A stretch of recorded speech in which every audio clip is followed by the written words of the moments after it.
What's up, guys? What's going on, YouTube? It's your boy Jay from Daily Reaction. Alright, guys, so the title of this story is Father Grieving After Kennesaw State University Student is Shot and Killed on Campus. These kind of stories happen so much in the black community to where we are so immune to it, where it doesn't affect us anymore because we know it's going to happen and keep happening and keep happening. It's really no stopping this. There's no solutions. It's gonna keep happening. The only solutions I can give is just y'all just need to stop. But obviously that solution doesn't work. Anyway, let's get to the story. New tonight at 11, we're learning more about the student who was shot and killed at Kennesaw State University this weekend. Police confirm with 11 Alive, the rising junior Alasia Franklin was killed after a dispute on campus. Her father is speaking with 11 Alive's Teresa Bowles for the first time from Cairo, Georgia. And we're also hearing from a student who actually found Alasia on the ground. So, Teresa, what do we know about what happened to her? Well, Ron, I am standing in front of the Austin complex right now near Campus Loop Road. And it was right here where witnesses tell me they found Alasia's lifeless body, leaving this campus with many questions. However, the only question her father has is why.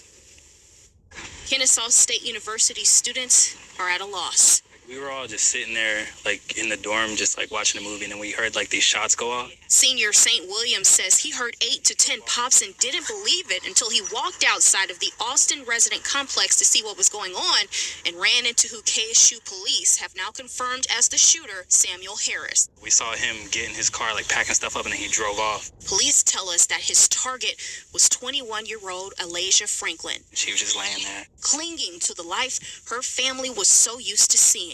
She was full of life, full of laughter. She never gave her mother a dead grief. That was until now. Grief struck a South Georgia family and an entire campus when Alyssa was pronounced dead Saturday. It's a loss her father, Bobby Franklin, cannot come to terms with. I'm lost for words. Feel like my heart's been ripped out of my chest. Bobby says his firstborn child was about to start her 3rd year at KSU. She was studying to be a nurse practitioner. Her alleged killer, Harris, cut her plans short and as a result has been arrested for murder.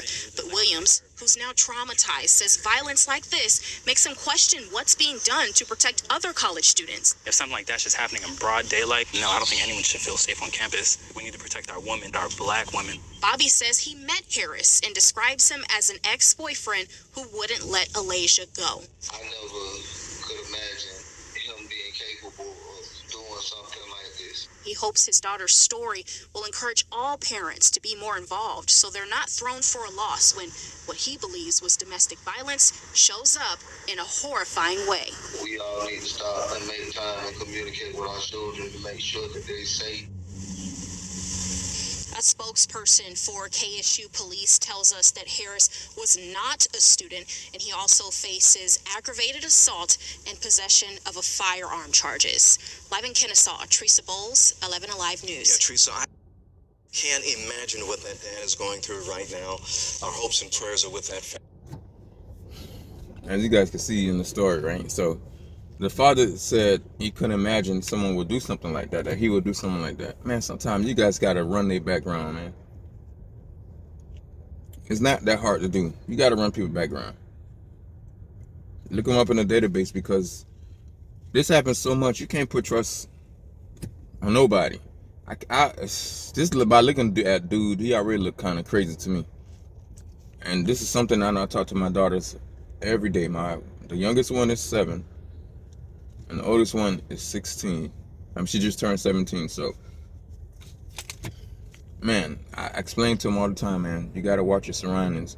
And people that come up to you that just talk to you randomly or whatever, you just gotta do your research, because that's the things I'm gonna be doing anyway with them. But you can't trust nobody. I mean, I'm not saying they might not have nothing on their records, but at the same time, man, just keep your eyes open.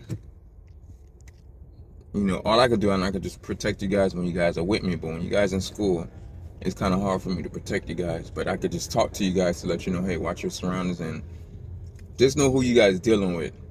Because there's a lot of devilish people out there. And that person was a very devilish person. It sucks, man, to see that the father had to go through this thing, grieve, and now he got to lay his daughter to rest. His only child. That's very sad, man.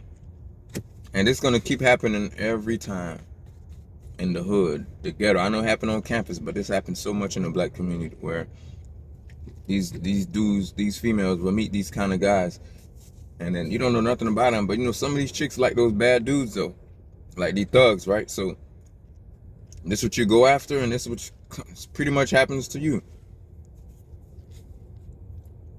Anybody could do it, but I know most of the time, man, when these thugs get ain't happy, like he said, they just said he couldn't let her go. So that mean if he can't have you, no one could. So he got to take you out. Sometimes they kill themselves too, but he gonna take you out. No one can have you. I really don't know where these people come from, man. Satan ass country, man. This world, I mean. It's a lot of crazy people here. But anyway, thank you guys for watching. You guys have a good one.